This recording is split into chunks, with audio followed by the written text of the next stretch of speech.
రాష్ట్ర CPIM party 4వ మహాసభలు ఈ నెల 25వ తారీఖు నుంచి 28వ తేదీ వరకు సంగారెడ్డి జిల్లా సంగారెడ్డి పట్టణంలో జరగనున్నాయి.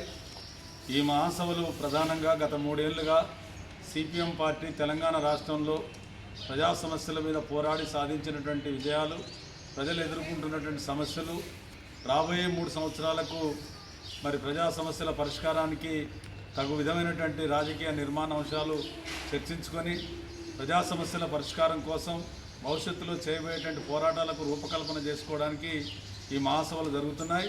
ఈ మహాసభలు ప్రారంభ సూచికగా 25వ తారీఖు మధ్యాహ్నం 2 గంటలకు సంగారెడ్డి పట్టణంలో పెద్ద బహిరంగ సభ మహాప్రదర్శన ఉంటుంది.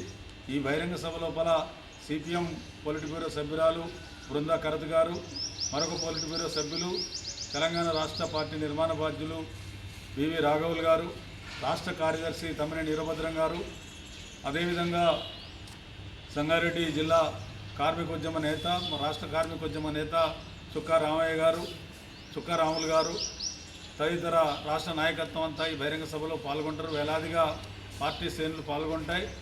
కాబట్టి ఈ మహాసభలు జయప్రదం చేయాలని చెప్పి కోరుతూ, అదేవిధంగా సిపిఎం ఈ మహాసభల విజయవంతం అంటే ప్రజా సమస్యల ప్రజా కోసం చేసేటువంటి పోరాటాలు ఉధృతం చేయటం, అందుకోసం ఈ మహాసభలను జయప్రదం చేయాలని చెప్పి యావత్ తెలంగాణ రాష్ట్ర ప్రజానీకాన్ని మేము విజ్ఞప్తి చేస్తూ ఉన్నాం. సిపిఐఎం రాష్ట్ర మహాసభలను సిపిఐఎం 4వ రాష్ట్ర మహాసభలను సిపిఐఎం 4వ రాష్ట్ర మహాసభలను సిపిఐఎం 4వ రాష్ట్ర మహాసభలను జిల్లాలే ఎర్ర జెండా.